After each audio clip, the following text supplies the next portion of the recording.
Good morning, class. Happy Tuesday, April 21. Today we will finish our discussion on explaining the importance of various key Enlightenment thinkers. Once again, we're not going through like every important Enlightenment thinker. We're just going through a handful.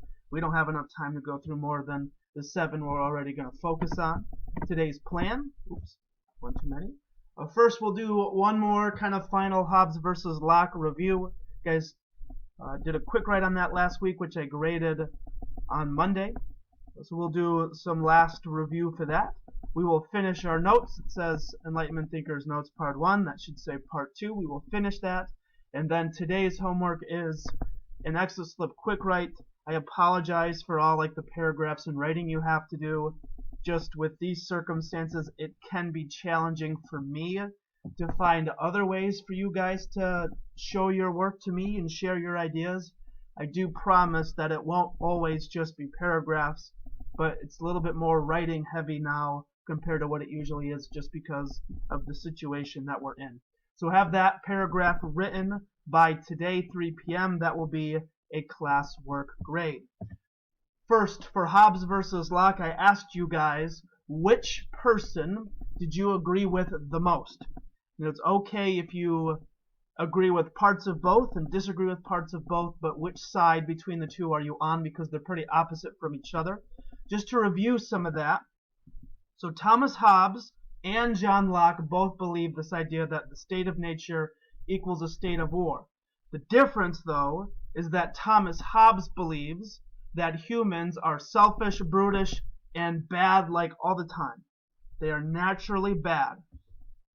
Therefore, the only way to get away from this state of war is the social contract. Now that's the same thing as John Locke.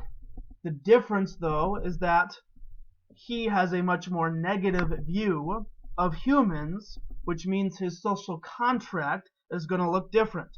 So for him, his social contract means that the ideal government is an absolute monarchy. If people are bad, they're selfish, they're brutish, they're corrupt, they're greedy, then you cannot afford to give them any government power whatsoever, according to Thomas Hobbes. Absolute monarchy takes the power away from the people, it gives it to one person, and according to Thomas Hobbes, you cannot overthrow this government. Once the people give up their power to the monarch, they're giving it up for good. Compare that to John Locke. Okay? For him, the state of nature is a state of war. However, there are natural rights like freedom, liberty, property, etc.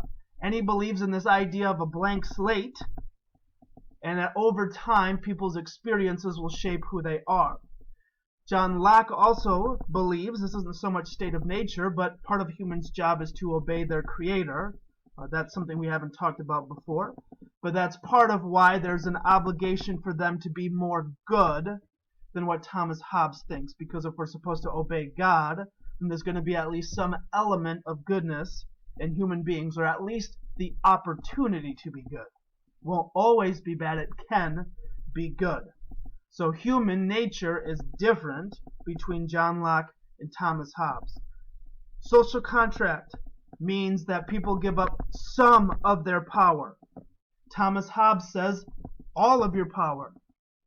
John Locke just says some, because you still have life, liberty, and property, and if the government does not protect those natural rights, then according to John Locke, you can overthrow it and replace it with something new. You will have the opportunity on that quick write, Hobbes versus Locke, to do a retake, but I'm not going to explain what that looks like until later this week. But please know you'll have a chance for a retake for this paragraph later if you want. I'll explain more details later this week. Don't worry about it right now. So we're going back to our notes. Enlightenment thinkers. Who were these people? What were their key ideas? And what is their impact? Society, religion, government, economy. And remember to consider this question: of all the people we talk about, which person has the biggest impact on society, and explain kind of the why and the how. So we'll finish our notes. This Prezi is on Google Classroom for you. So you can always go back and look it up. So we are going to pick up with Mary Wollstonecraft, who talked about Voltaire, Rousseau, and reviewed Hobbes and Locke yesterday. Mary Wollstonecraft wrote her piece of work, A Vindication of the Rights of Women. What she argued for was equal rights gender-wise. Men and women have equal rights, not just equal rights, but equal opportunities. For Mary Wollstonecraft, the biggest opportunity and right that she fought for, specifically women, is for women to have a better, equal, more well-rounded education in order to help women have a fuller, broader role in society. Instead of people having the traditional role of you stay at home, you raise the kids, you cook the food, allow women to have an expanded role in society by giving them a better and more equal education. She fought very hard for that. It's still a fight that's going on in many places around the world today. Her ideas in this A Vindication of the Rights of Women help create a foundation for feminism, and realize feminism is a movement that's kind of changed throughout history. She helps start with the origins and the beginnings of it by fighting for equality, specifically education for women. Adam Smith, out of the 7 people in this Prezi, is the only one that is a physiocrat. We talked about this yesterday. A physiocrat is an Enlightenment thinker who uses Enlightenment ideas to focus not so much on government, but more on the economy, the economic side of society. His main work is called The Wealth of Nations. His key idea was on how do we distribute wealth, poor versus rich. What he advocated for was having something called a laissez-faire, French word, economy. Laissez-faire means basically hands off. So what he is advocating for is that government will have its, quote, hands off, end quote, laissez-faire approach to the economy, and instead will have a capitalist approach to economy, which means the people have the freedom to buy goods, to sell goods, to make their own way, start their own businesses. It is not government controlled. Capitalism is going to look way different than a different type of system such as communism or socialism.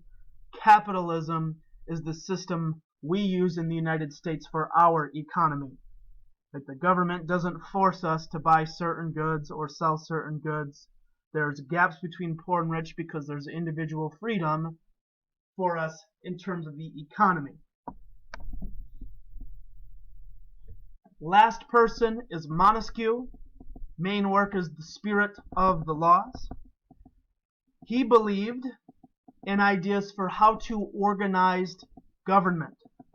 So he would promote, similar to Rousseau and Locke, more of a democratic style of government. But more importantly, government needs to be limited and checked. You cannot give government, whether it's a monarchy, whether it's a democracy, unlimited power. So what he promotes is 2 main ideas. One is called separation of powers, in which government should be split into different parts, known as branches, and each branch has a separate power that's equal to the others. So it's not just that powers are separated, but they're equal. Each person, each group, each part of government has a similar amount of power, even though the specific power might look different. To make that happen, the idea of checks and balances, which says that each branch of government can limit and help control the other branches from becoming too powerful, should be included too. Both separation of powers and checks and balances are 2 key principles, 2 key ideas that the United States has with our government, the U.S. Constitution. We have a legislative branch, executive branch, and a judicial branch. Each branch has a similar amount of power and a different job. The legislative branch makes laws, the executive branch helps execute, enforce, carry out the laws, and the judicial branch interprets them. And each branch can limit the power of the others with certain actions to make sure that one branch doesn't grow too strong. here is what, so once again, we've got Hobbes and Locke, we've talked about already, Rousseau, Voltaire, we talked about yesterday, Wollstonecraft, Smith, and Montesquieu. Here's the homework you have for 3 p.m. today.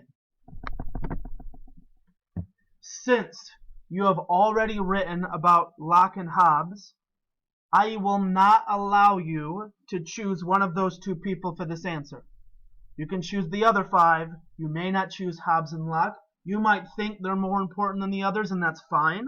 But for this activity, since you've already written about them, I want you to choose Rousseau, Smith, Wollstonecraft, Voltaire, or Montesquieu. Which person had the biggest impact on society? In other words, which thinker couldn't we live without?